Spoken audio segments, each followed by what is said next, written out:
Hi guys, welcome to Lime Rock Drivers Club Sim Racing Series, week number 2 here at Mid-Ohio. I am sitting here with Jonathan Goring and Ashton Harvey in the pit lane.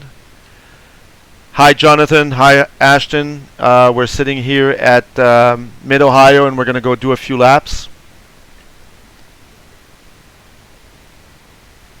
Hi Jay, looking forward to it.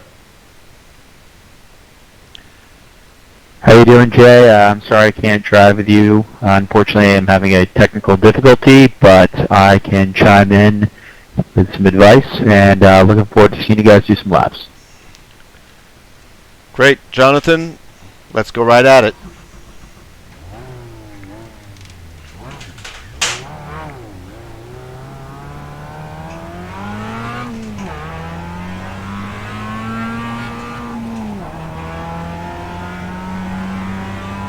So I'm going to let Jonathan do the talking. And at this point, just follow him.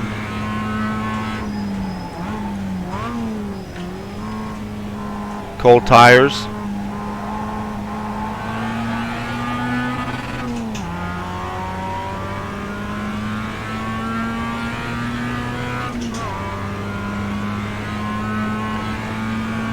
So Jonathan, what's your story in the real world here?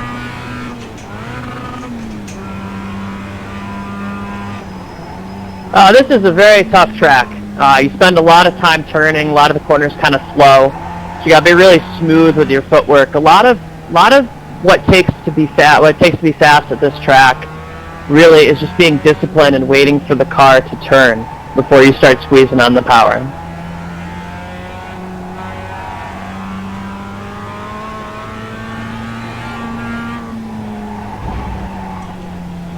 This turn, for example, has kind of a blind crest, so you have to have a little bit of a later line.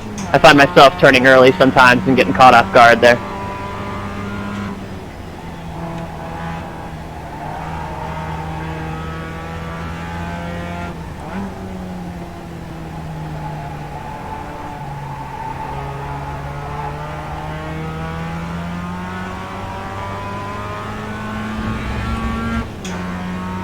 Turn 1, too. Turn 1 is pretty tricky. It's easy to get lost. I start to bend the car in around what I call the 150 board, so that's halfway between the 100 and the 200 of the turn in there for turn 1. You gotta make sure you turn in nice and slow, because it's easy to end up at apexes too early.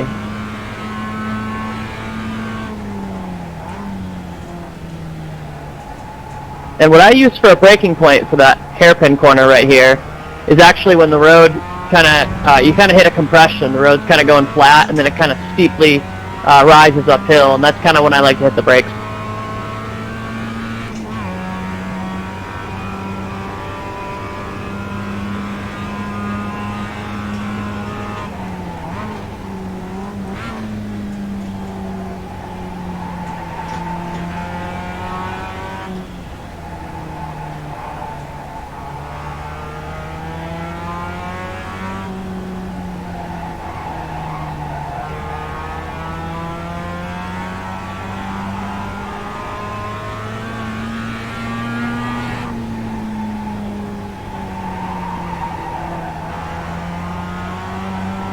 This next left-hander that's coming up, really good reference for your turning point is when this extra pavement on the right ends.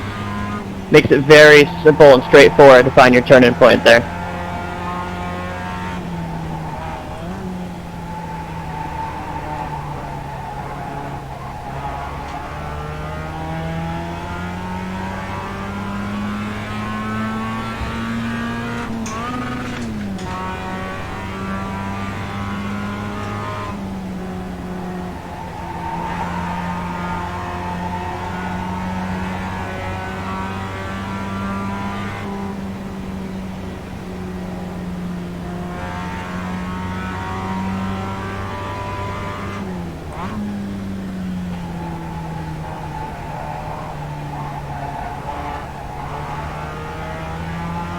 Also, one thing I noticed about that hairpin turn is if you put your right side tires on the apex curb, it's a big no-no. It actually kind of fits the car to the left. So you want to make sure you do stay off the apex curb there for turn 2, that hairpin.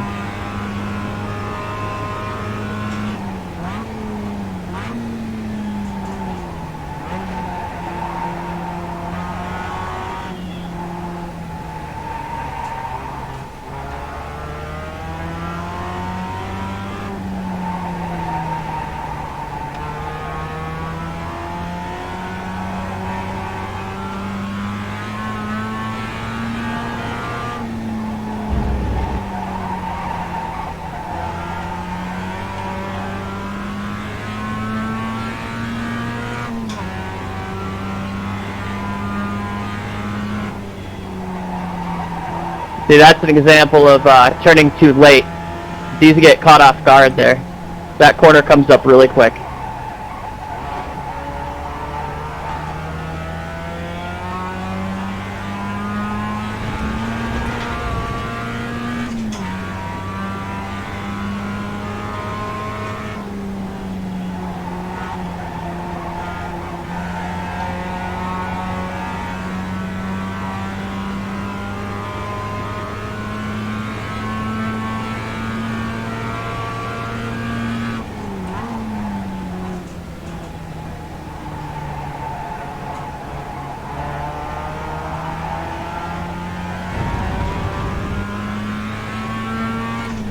Uh-oh, Jay's got the draft. I was going to ask you about passing zones.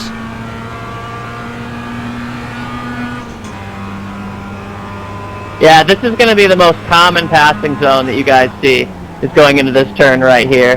Just because you get a good toe down the back straight there, and there's a heavy brake zone. So, one of the few places to pass at Mid-Ohio, but definitely the most popular one.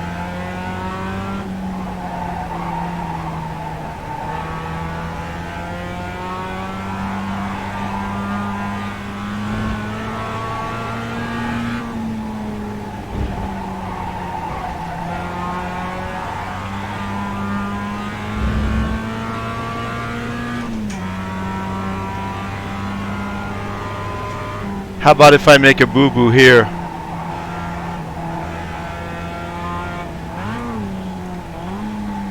Well, that would be a big boo-boo.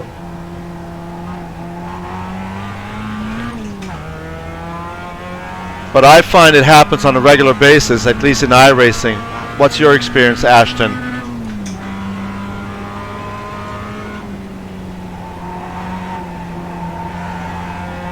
At that hairpin, I've definitely seen a lot of people go wide, where it might be a good opportunity for you to stay tight and initiate a pass.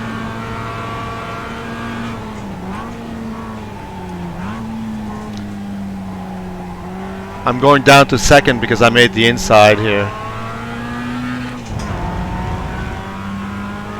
Yeah, and I think that's something that everybody's going to see, is that if you're in traffic in that hairpin, you'll probably have to go down to second gear, for sure.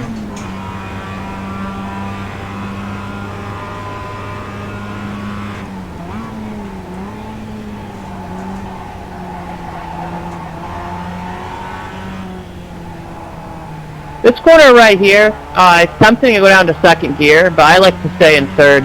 What do you think, Jim? I've stayed in third most of the time. I saw you taking second on that one of your fast laps.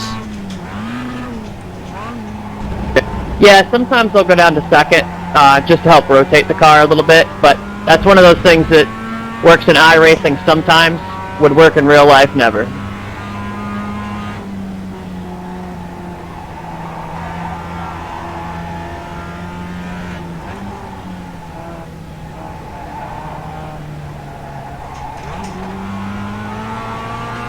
Another thing is, coming out of that little carousel right there, that long right-hander, it's all too easy to get in the power too soon, not be set up for that left and get a poor run under the front straight. It happens to me all the time.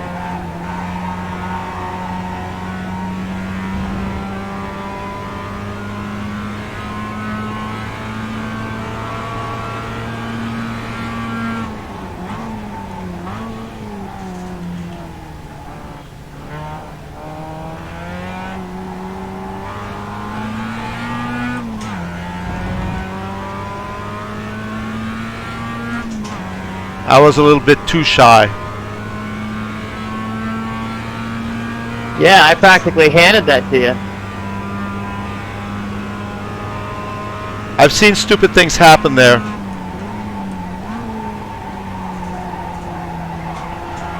Really good place there, turn 2, like we were just talking about, for an over-under. So you can, if somebody's passing you on the inside, you can kind of let them slide wide at the exit, tuck underneath them, and get a run down that back straight, like I was telling you about.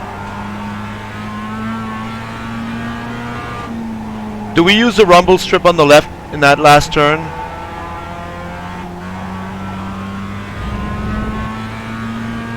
Typically not. I don't like to use it in real life or iRacing. Typically entry curbs at the turning point don't really work out too well. So no, I like to stay off that there.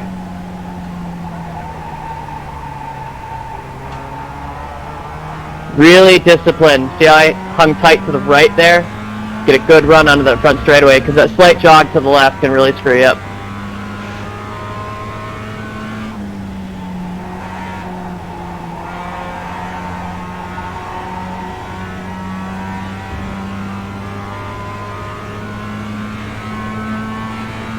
How about the outside if the guy here is staying on the inside?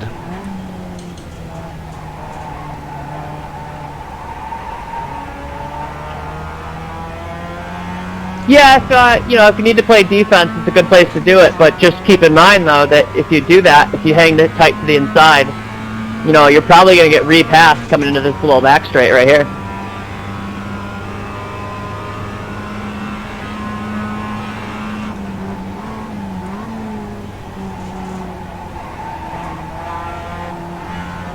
Kind of like that.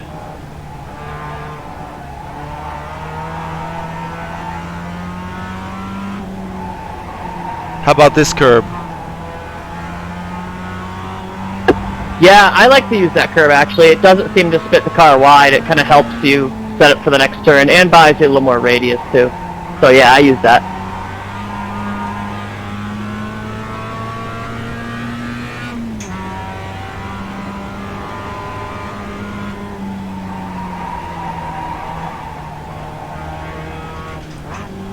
Okay, we'll do one more lap if you have any final thoughts, and then I'm going to show people your fast lap from in cockpit.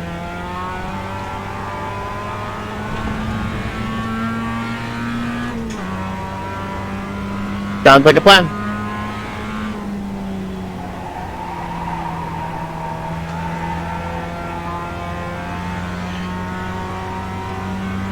I initially missed the apex there, but I was able to get it back without forcing it back to the apex.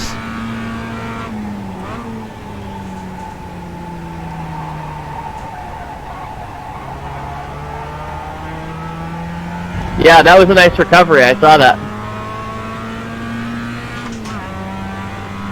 I'm going to give you a hard time and play defensive here.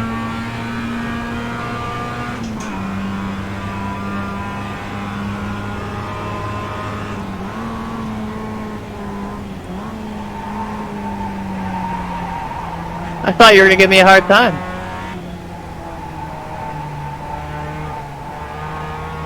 I'm a nice guy.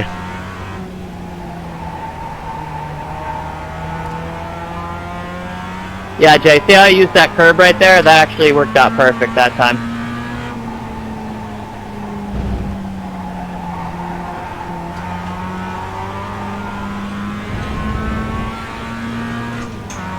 Pit, pit, pit.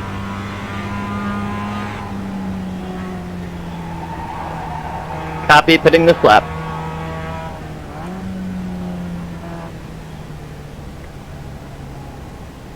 And pit entrance is right over here to the left. Very easy to miss.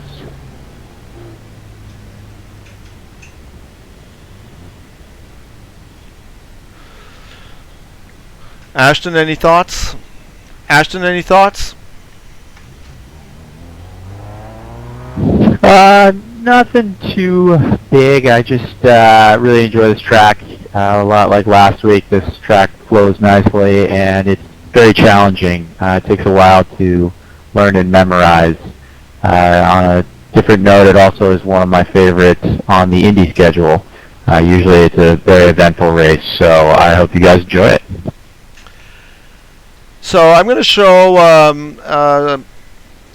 Jonathan's fast lap now, and you guys think about what else you want to add after that, and also about reconvening here maybe later today or tomorrow and doing the same exercise with the Skippy car, which I would like to invite all the members to drive this week.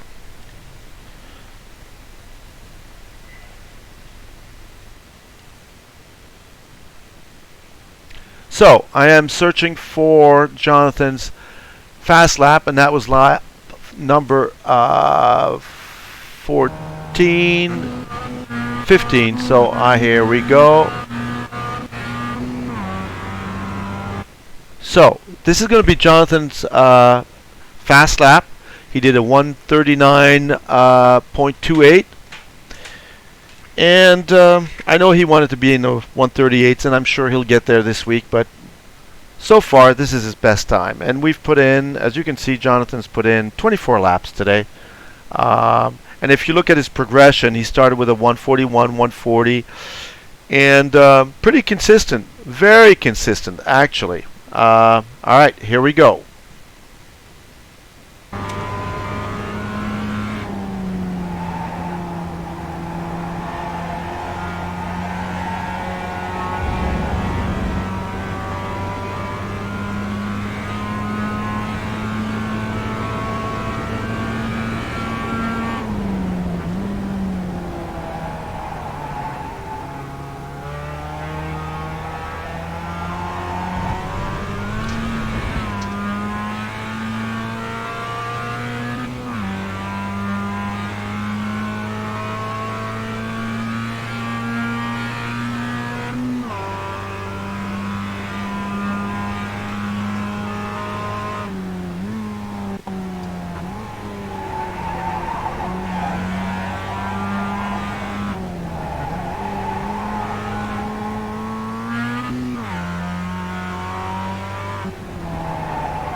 And there you have it.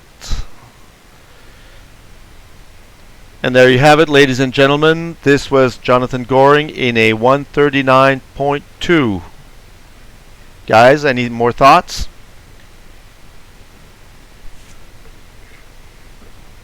Yeah, it wasn't a perfect lap, but I think it was a pretty good representation of what you're shooting for. Like Ashton kind of touched on a little bit, it's a really hard track, difficult track to get up to speed at, and I find really the only way you can kind of make sense of any of it is to really be disciplined with using your reference points. Where to brake, where to turn, things like that. I find is really key to establishing any kind of consistency around this track. Thank you. Ashton, any final thoughts? Anything on iRacing?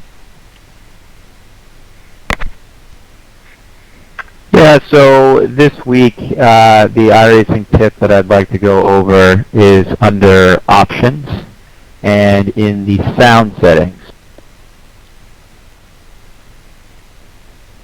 I am following your instructions.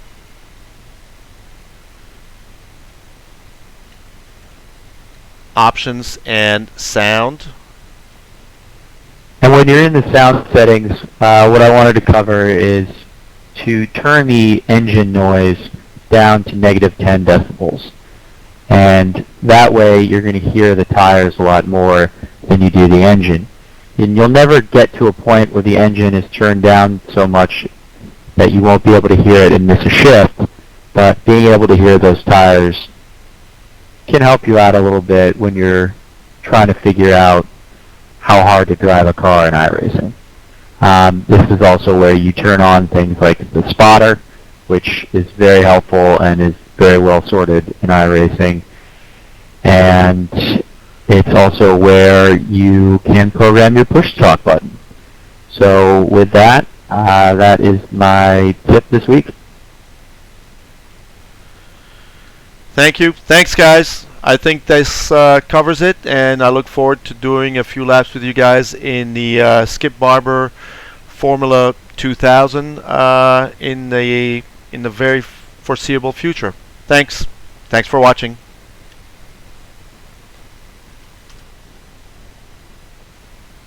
Thank you, Jay.